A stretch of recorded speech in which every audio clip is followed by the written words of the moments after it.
Friends, ఇప్పుడే అందిన వార్త. నల్గొండ మాజీ ఎంపీ కన్ను మూత అంటూ వార్తలు అయితే వస్తున్నాయి.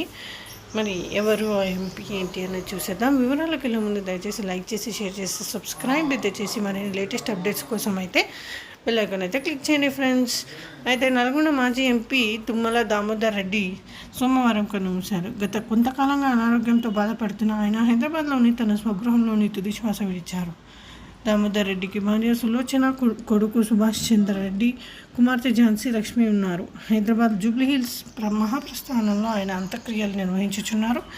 నల్గొండ జిల్లా పిఏపల్లికి మండలం ఆజ్మాపురానికి చెందిన దామోదర్ రెడ్డి 1980లో నల్గొండ ఎంపీ స్థానం నుంచి కాంగ్రెస్ అభ్యర్థిగా పోటీ చేసి గెలిచారు. ఆ తర్వాత 1984 లోక్సభ ఎన్నికల్లో ఇదే స్థానం నుంచి పోటీ చేసిన టీడీపీ అభ్యర్థి మల్లారెడ్డి రఘురామరెడ్డి చేతిలో ఓటమి పాలయ్యారు.